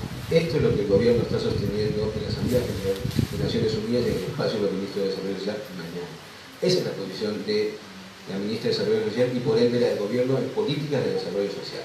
Que esto tiene, digamos, que dentro de un gobierno y dentro de una sociedad hay diversas vertientes, por supuesto, ¿no? Es así, y por eso está en un proceso. La política nacional de competitividad ya ha sido aprobada, hay observaciones diversas, pero lo que se plantea desde la política de desarrollo social es justamente la complementariedad con el mismo nivel de importancia de una política social y de una política económica y generación de ingresos. Terminaría señalando que, si bien, como se ha mencionado en la señora Jaime, los programas sociales en sí mismos no resuelven la pobreza, creo que eso está claro, y por eso cuando salgan las nuevas cifras que no han variado tanto la pobreza, o el año pasado, los que no quieren más intervención pública voltean a mirar al MIDIS para decir los programas existen pero no reducen la pobreza. No es así, es más complejo. Pero los programas sociales sí son elementos que han ganado, por ejemplo, batallas universales sobre derechos. Por decir uno, Caliwarma. Caliwarma es un programa universal. Y Caliwarma ha ganado en los chicos de nuestro país el derecho a un desayuno y un almuerzo en quinto y luego y 2 y un desayuno en 1, 2 y 3. ¿Pero vaso de leche universal? Pero en Lima. Calihuarma Calihuarma es una experiencia nacional que si uno divide el presupuesto de Calihuarma por los 160 días de escolares que existen y le quitas el gasto administrativo, tienes 8 millones de soles diarios que entran al mercado y que pueden ir y que se están reorientando para que vayan a lo que decía el señor de las municipalidades. No, es de la Asociación Nacional de Agricultores, que es fortalecer la compra de los productos locales con mucha mayor fuerza, que es una idea original de este programa. Para eso, en pensiones se tienen que cerrar brechas, obviamente tienen que hacerse cálculos de lo que significa un ingreso básico, lo que ahorita tenemos es muy poco, hay una brecha identificada, hay una necesidad de un sistema nacional de pensiones, pero hay cosas interesantes como por ejemplo que 19.000 personas con discapacidad severa ya tienen una pensión mínima de 150 soles, pero ya la tienen y hay que seguir fortaleciendo eso para que avance. Entonces hay algunas cuestiones que se están dando que pueden fortalecerse y que es bueno también compartir con todos los que aquí están presentes. Y todo esto en el marco de una mirada multidimensional, no una mirada tubular de la pobreza, no una mirada donde solo se evalúa el ingreso monetario, sino que vaya yéndose más ampliamente. Y ahí, ya no va a alcanzar tiempo para explicarlo más, pero creo que las reformas y los cambios que se están dando en el sistema de focalización van justamente hacia eso, para que la focalización no sea que el instrumento no se convierta en fin, porque en alguna medida eso es lo que ha pasado. El instrumento es un instrumento y las decisiones de política deben ir sobre la base de ese instrumento, pero de otras consideraciones. Y esos son los tránsitos que se están dando a partir de las reformas que se están dando en el CIFO. Y en el caso de salud que se ha mencionado, algunos pensarán, me incluyo ahí, que el CIS no debe pasar por el sistema de focalización de hogares. Otros pensarán que deben haber categorías como las de VIH que hagan automático que se ingrese al seguro integral de salud o la TBC, por ejemplo, y ese es el camino en el cual ahorita estamos transitando con el mejor ánimo de compartir, de enriquecerlo y de poder generar aliados para salir de un lenguaje y un sentido común de 25 años y progresivamente transitar hacia lo que la conducción del ministerio encarnada por la ministra nos plantea, que es vamos más allá, hacia un desarrollo social con inclusión del país. Cuando uno quisiera, así como él ha hecho una interfase, va a hacer una interfase de lectora, ¿Cómo no? En realidad yo quería hace rato referirme un poco a la historia de este cambio, ¿ya? Porque no me parece que sea un cambio repentino, ni nosotros somos, digamos, descubridores de la pólvora. Como han dicho varios aquí, esta es una discusión que ha hecho básicamente la sociedad civil desde hace muchos años en el Perú, ¿no? Digamos, algo más de 20 años. Ahora, creo que debemos reflexionar sobre las distintas etapas que han enfrentado las políticas sociales. Para nosotros, por ejemplo, reconocer el valor de algo como la Estrategia Nacional de Inclusión Social que estableció ese trabajo del ciclo de vida es importante. Nosotros no estamos, digamos, desechando, botando a la basura lo anterior, pero lo que nos parece central es, algo que todo el mundo ha identificado, que es el tema de focalización versus universalidad. El primer objetivo que nosotros estamos planteando tiene que ver básicamente con que todos los peruanos, peruanas e incluso los residentes en el ámbito territorial de nuestro país puedan disfrutar de todos los derechos posibles. Y ahí estamos pensando, como ustedes vieron en la presentación del viceministro, en varios elementos, pero dos centrales para mí tienen que ver con pensión y con salud. Probablemente tú dirás, Pina, he estado años en educación, debería preocuparme del mismo modo, por eso siento que eso puede agruparse en otro de los objetivos. El segundo objetivo, y yo siempre creo que hay que leer los dos objetivos juntos, el segundo objetivo es más bien aquel que probablemente muestra más claramente esta nueva vocación que tenemos como ministerio, que es nosotros no queremos determinar quién es pobre y quién no, ¿ok? Tampoco establecer un límite de pobreza monetaria. Una cosa que hemos estado haciendo es revisar cómo se calcula esto. Nosotros monetizamos muchas cosas. Alguien hace un rato se quejaba de beca 18 y cómo así el tener piso de madera, por ejemplo, hace imposible que uno de estos chicos acceda a la meta. Beca 18 no es uno de nuestros programas, pero eso es un error grave, ¿no es cierto? ¿A qué apuntamos ahora? Y lo deben haber notado seguramente los que han seguido un poco la trayectoria en estos casi un año de gestión de la ministra. Estamos orientados a descubrir dónde falla la sociedad y dónde el Estado tiene que actuar.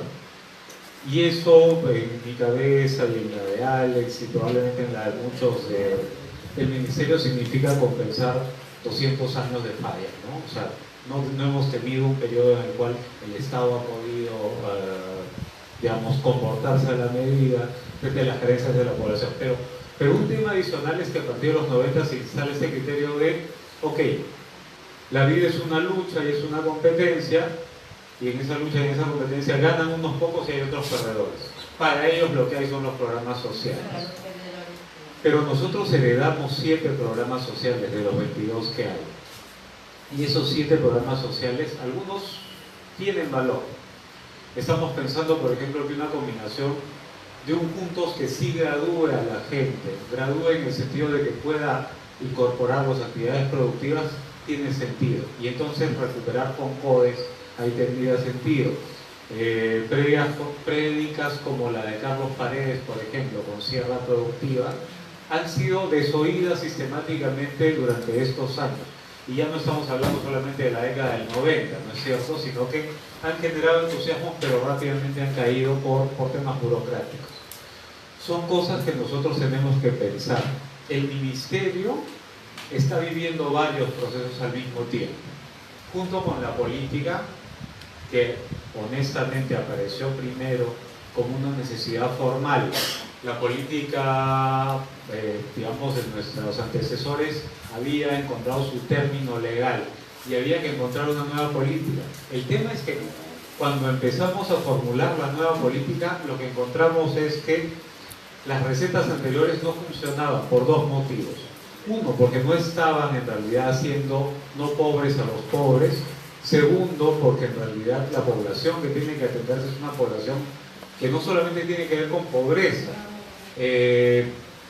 La ministra ha mencionado en algunas intervenciones población afroperuana, población de pueblos originarios, personas que no necesariamente viven hoy en pueblos originarios, pero que tienen una lengua materna distinta al castellano y que, como han probado investigaciones varias, o sea, tienen un hándicap en relación a su desempeño en el entorno urbano, básicamente.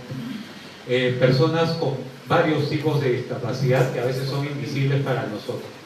Todo lo que es el rango LGTBIQ+, etc.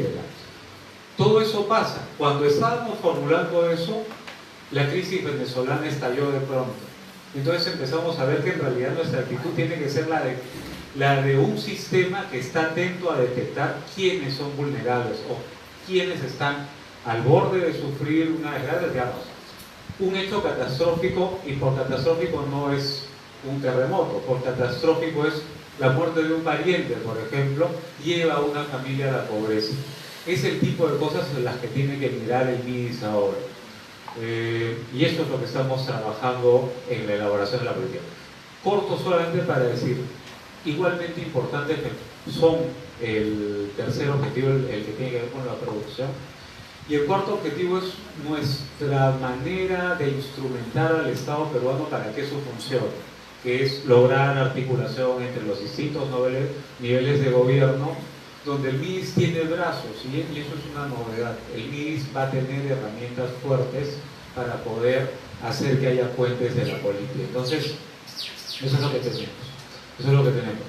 Nosotros, de paso, antes de darle la palabra al vice, nosotros, mi oficina, la Dirección General de Política y Estrategia, además tiene a la Dirección de Articulación de María Zoila, pero nosotros estamos disponibles todo el año ¿no? Como dicen algunos, 24 horas, 7 días de la semana, para no solo conversar eso, sino si estamos equivocados en algo, para cambiar eso que esté equivocado. O sea, no tenemos varita mágica, ni somos la mamá de Tarzán, ni sabios de ningún tipo. Estamos dispuestos a escuchar a todo el mundo para ver cómo encaminamos mejor esta política. Eso es lo que podemos ofrecer. Muchas gracias, Walter. Yo tomo la palabra de Marta y a la disposición de la ANC para los que quieran seguir trabajando este tema. Para nosotros es muy importante, porque son peleas, como tú has dicho, 20 años. Nuestras batallas en general han sido perdidas, ¿no? Pero no nos hemos desanimado. Solo al final se sabe quién ganó.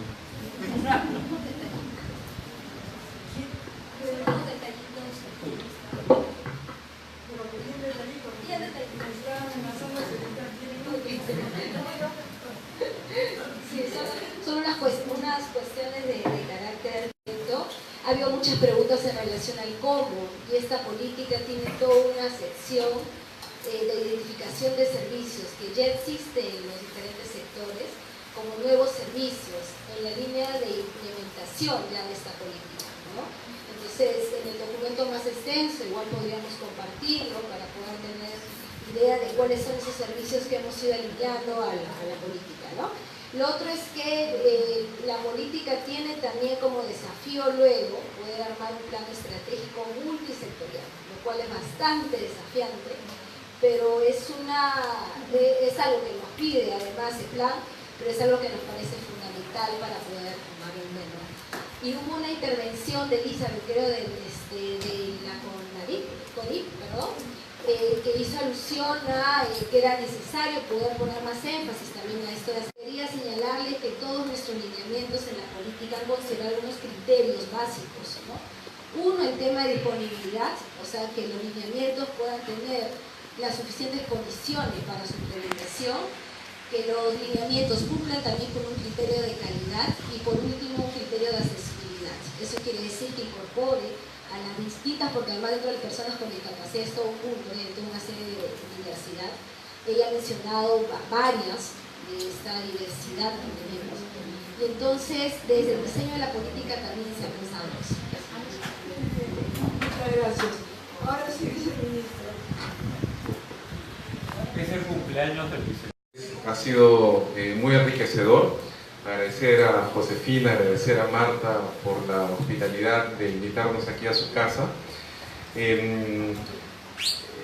En realidad, yo quisiera comenzar mencionando, bueno, no me presenté, en realidad yo soy médico salubrista, vengo trabajando 20 años en realidad en la parte privada y pública en temas de salud, de educación, de políticas sociales, y cómo innovar siempre en la política pública y en los temas sociales, ¿no? Por eso en realidad me ha dado mucho gusto al escuchar que se mencionaba el impacto que ha tenido el certificado de nacido vivo en línea, es decir, porque en el año 2012-2011, cuando comenzamos este proyecto del Ministerio de Salud, el cual proyecto que me tocó liderar, justamente permite garantizar un derecho fundamental que es el derecho a la identidad, ¿no?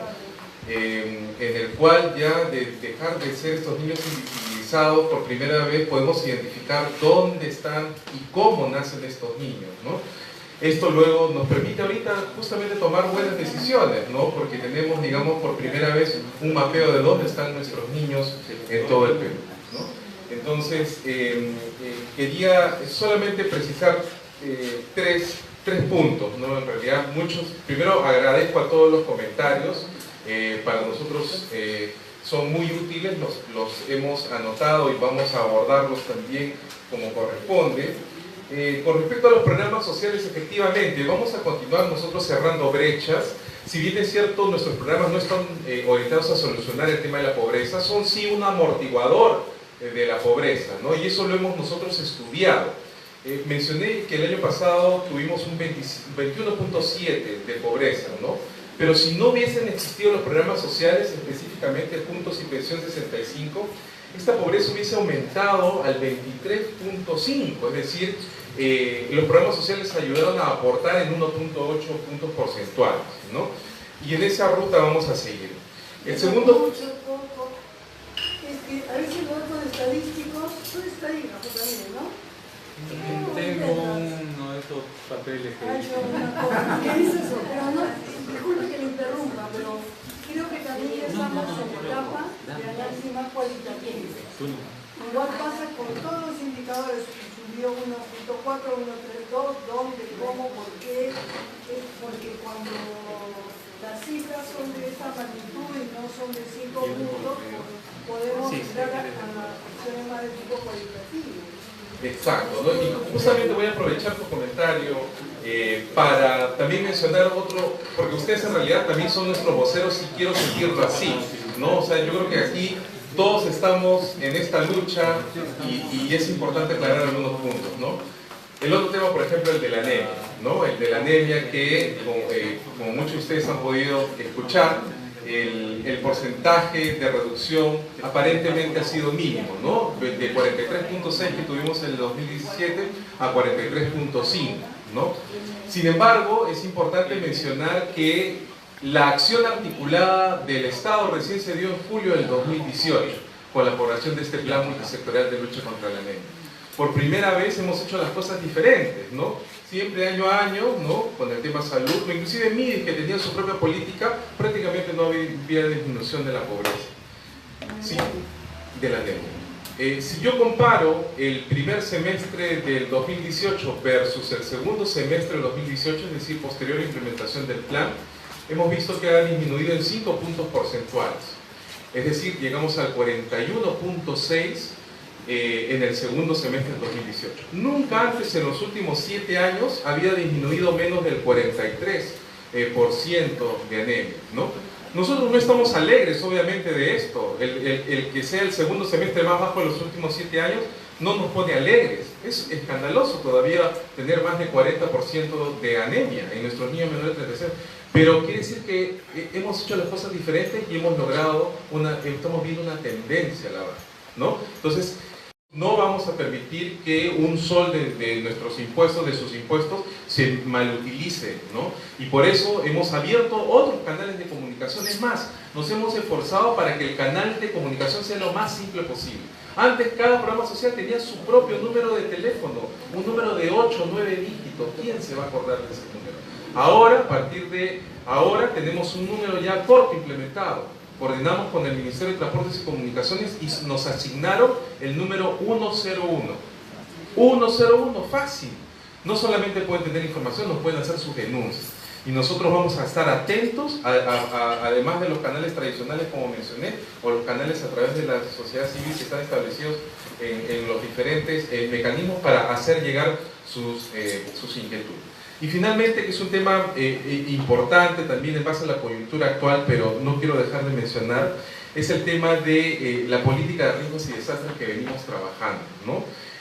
Nosotros actualmente estamos trabajando un mapa de vulnerabilidad también que recoge diferente información de diferentes sectores, que va a permitir no solamente la toma de decisiones, sino va a permitir justamente implementar nuevas acciones en regiones y a nivel de municipalidades, ¿no? Y es más, ya hemos trabajado una estrategia nacional de protección social ante emergencias y desastres.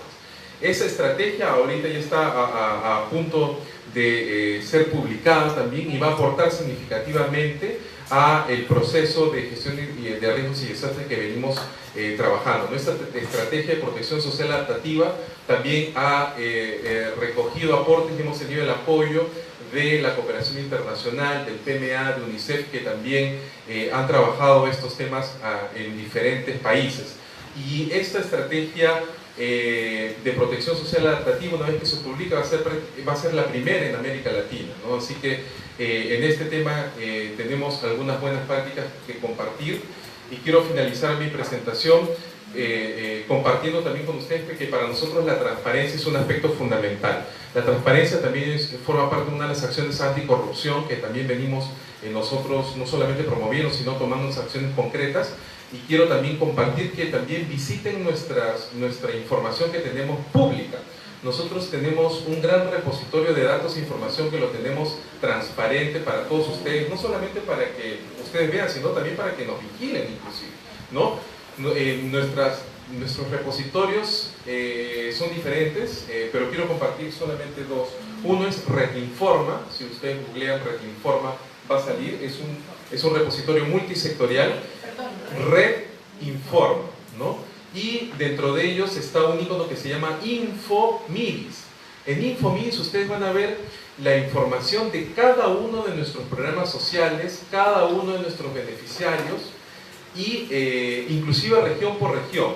Región por región nosotros las tenemos en un aplicativo que se llama Mi Región y tenemos la información de cada distrito que se llama Mi Distrito, ¿no? Estas herramientas nosotros las socializamos a los gobiernos regionales y los gobiernos locales y para ellos es un instrumento de gestión porque no solamente ven los indicadores del MIDI, de los programas sociales, sino ven estos indicadores que nosotros los tenemos multisectoriales, de salud, de educación, de vivienda. Entonces, estas herramientas también les van a servir a ustedes, ¿no? Para que también las puedan socializar, las puedan ver y nos puedan también inclusive dar sugerencias, ¿no? Entonces, esta política en realidad ya se expresa en algunos no solamente acciones concretas de trabajo que venimos haciendo en estos meses, y a través de los diferentes canales que nosotros tenemos, que queremos también acercarnos más a ustedes, ¿no? De repente reuniones ya bilaterales que vayamos a tener con cada una de sus organizaciones. Ya conocen el canal correspondiente para poder gestionar, digamos, estas diferentes reuniones con la ministra, conmigo, con Walter, es decir, con todo el equipo, ¿no? El día de hoy es una acción importante, como digo, para nosotros era fundamental constituirnos aquí con todo mi equipo de gestión para no solamente expresarlo verbalmente, que queremos trabajar con ustedes, sino con acciones concretas de lo que se viene y que tenemos que seguir trabajando todos juntos. En realidad en esta lucha estamos todos juntos para tratar no solamente de mejorar la calidad de vida, sino de atender a la población que más nos necesita. Muchas gracias.